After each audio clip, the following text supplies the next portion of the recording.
The book of Job, from chapter 6 to 11. Then Job replied, "If only my anguish could be weighed, and all my misery be placed on the scales, it would surely outweigh the sand of the seas.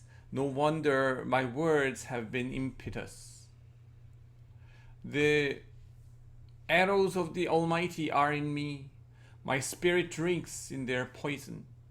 God's terrors are marshaled against me. Does a wild donkey bray when it has grass, or an ox bellow when it has fodder?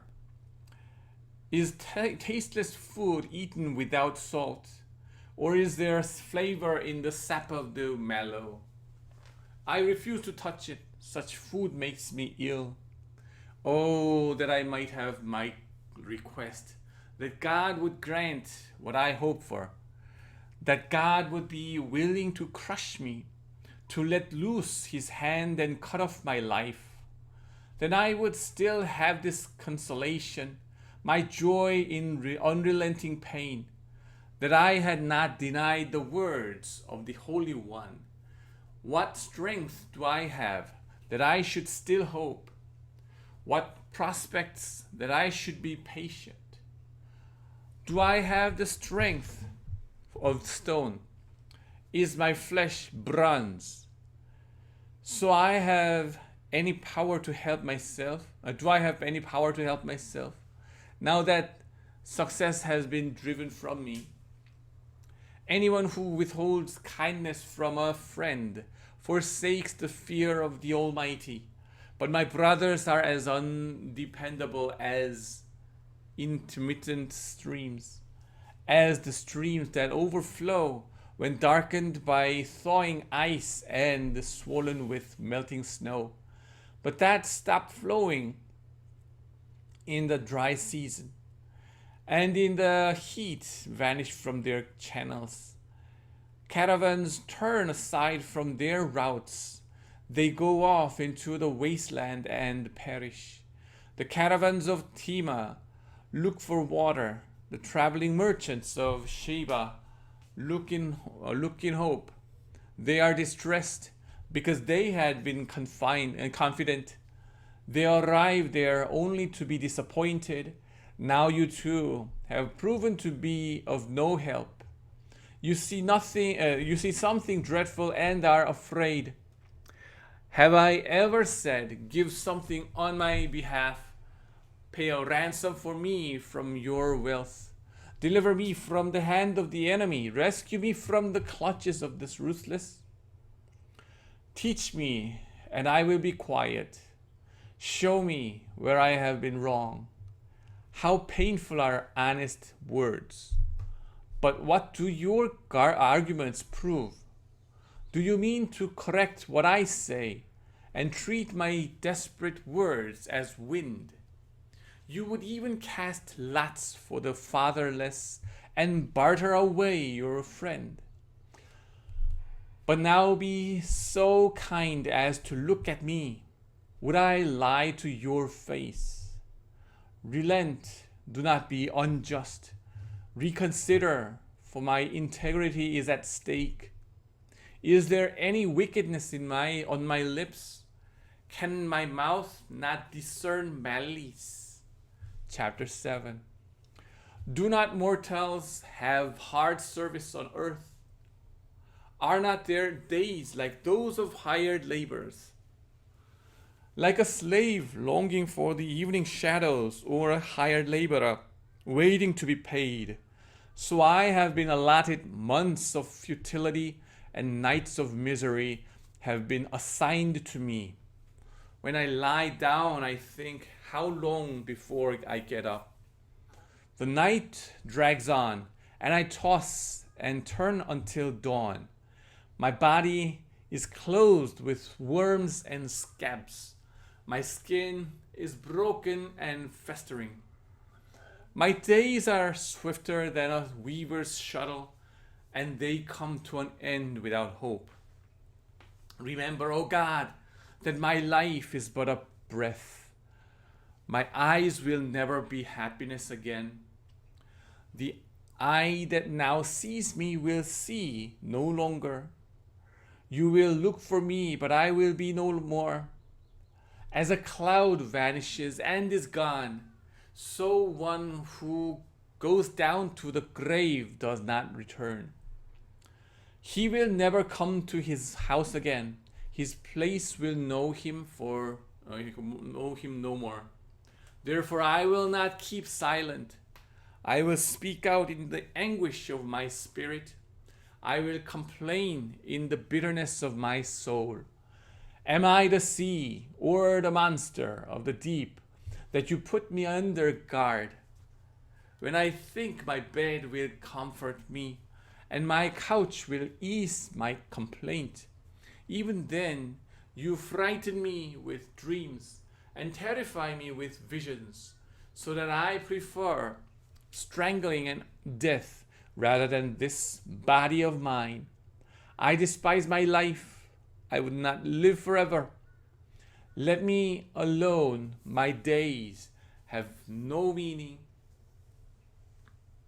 What is mankind that you make so much of them, that you give them so much attention, that you examine them every morning and test them every moment? Will you never look away from me or let me alone, even for an instant? If I have sinned, what have I done to you? You who see everything we do, what have you made me your target?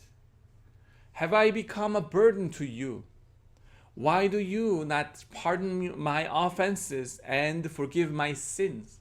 For I will soon lie down in the dust. You will search for me, but I will be no more. Chapter 8, Bildad. Then Bildad the Shuhite replied, How long will you say such things? Your words are a blustering wind. Does God pervert justice? Does the Almighty pervert what is right? When your children sinned against him, he gave them over to the penalty of their sin. But if you will seek God earnestly and plead with the Almighty, if you are pure and upright, even now, he will rouse himself on your behalf and restore you to your prosperous state. Your beginnings will seem humble, so prosperous will your future be.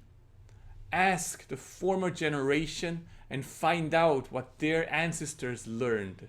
For we were born only yesterday and know nothing, and our days on earth are but a shadow.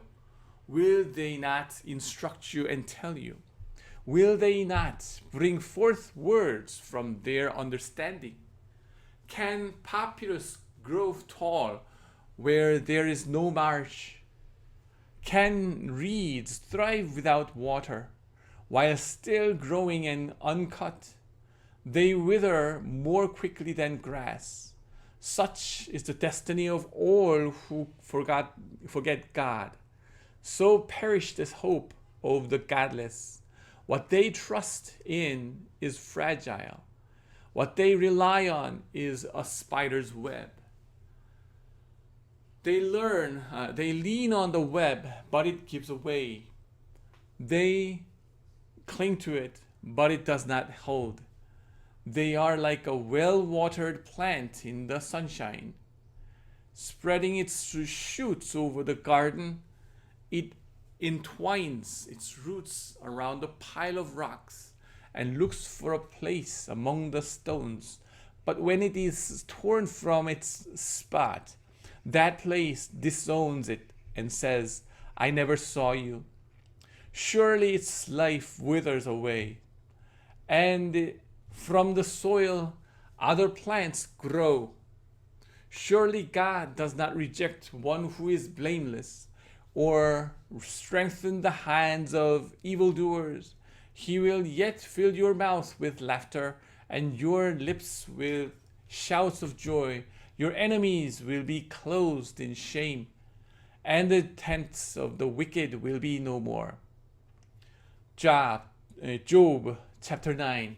Then Job replied, "Indeed, I know that this is true, but how can mere mortals prove their innocence before God? Though they wish to dispute with him, they could not answer him one time out of 1,000. His wisdom is profound, his power is vast. Who has resisted him and come out unscathed? He moves mountains without their knowing it, and overturns them in his anger. He shakes the earth from its place and makes its pillars tremble. He speaks to the sun, and it does not shine. He seals off the light of the stars. He alone stretches out the heavens and treads on the wave of the sea. He is the maker of the Bear and Orion, the Pleiades, and the constellations of the south. He performs wonders that cannot be fathomed, miracles that cannot be counted. When he passes me, I cannot see him. When he goes by, I cannot perceive him. If he snatches away, who can stop him? Who can say to him, "What are you doing?" God does not restrain his anger. Even the cohorts of Rahab cowered at his feet. How then can I dispute with him? How can I find words to argue with him? Though I were innocent, I could not answer him. I could only plead with my judge for mercy, even if I summoned him and he responded. I do not believe he would give me a hearing. He would crush me with a storm and multiply my wounds for no reason. He would not let me catch my breath, but would overwhelm me with misery. If it is a matter of strength, he is mighty. And if it is a matter of justice, who can challenge him? Even if I were innocent, my mouth would condemn me. If I were blameless, it would pronounce me guilty. Although I am blameless, I have no concern for myself. I despise my own life. It is all the same. That is why I say, he destroys both the blameless and the wicked. When a scourge brings sudden death, he mocks the despair of the innocent. When a land falls into the hands of the wicked, he blindfolds its judges. If it is not he, then who is it? My days are swifter than a runner, then fly away without a glimpse of joy. They skim past like boats of papyrus, like eagles swooping down on their prey. If I say, I will forget my complaint, I would change my expression and smile. I still dread all my sufferings, for I know you will not hold me innocent. Since I am already found guilty, why should I struggle in vain? Even if I washed myself with soap and my hands with cleansing powder, you would plunge me into a slime pit, so that even my clothes would detest me. He is not a mere mortal like me, that I might answer him, that we might confront each other in court. If only there were someone to mediate between us, someone to bring us together, someone to remove God's rod from me, so that his terror would frighten me no more, then I would speak up without fear of him. But as it now stands with me, I cannot. Chapter 10. I loathe my very life. Therefore I will give free rein to my complaint, and speak out in the bitterness of my soul. I say to God, Do not declare me guilty, but tell me what charges you have against me. Does it please you to oppress me, to spurn the work of your hands, while you smile on the plans of the wicked? Do you have eyes of flesh? Do you see a mortal sees? Are your days like those of a mortal, or your years like those of a strong man? That you must search out my faults and probe after my sin, though you know that I am not guilty, and that no one can rescue me from your hand. Your hands shaped me and made me. Will you now turn and destroy me? Remember that you molded me like a clay. Will you now turn me to dust again? Did you not pour me out like milk and curdle me like cheese? Clothe me with skin and flesh and knit me together with bones and sinews. You gave me life and showed me kindness, and in your providence watched over my spirit. But this is what you concealed in your heart, and I know that this was in your mind. If I sinned, you would be watching me, and would not let my offense go unpunished. If I am guilty, woe to me. Even if I am innocent, I cannot lift my head, for I am full of shame and drowned in my affliction. If I hold my head high, you stalk me like a lion, and again display your awesome power against me. You bring you witnesses against me, and increase your anger toward me. Your forces come against me, wave upon wave. Why then did you bring me out of the womb? I wish I had died before any eye saw me. If only I had never come into being, or had been carried straight from the womb to the grave. Are not my few days almost over? Turn away from me so I can have a moment's joy before I go to the place of no return, to the land of gloom and utter darkness, to the land of deepest night, of utter darkness and disorder, where even the light is like darkness. Chapter 11, Zophar. Then Zophar the Naamathite replied, Are all these words to go unanswered? Is this talker to be vindicated? Will your idle talk reduce others to silence? Will no one rebuke you when you mock? You say to God, My beliefs are flawless, and I am pure in your sight. Oh, how I wish that God would speak, that he would open his lips against you and disclose to you the secrets of his wisdom. For true wisdom has two sides. Know this, God has even forgotten some of your sins. Can you fathom the mysteries of God? Can you probe the limits of the Almighty? They are higher than the heavens above. What can you do? They are deeper than the depths of below. What can you know? Their measure is longer than the earth and wider than the sea. If he comes along and confines you in prison and convenes a court, who can oppose him? Surely he recognizes deceivers, and when he sees evil, does he not take note? But the witless can no more become wise than a wild donkey's colt can be born human.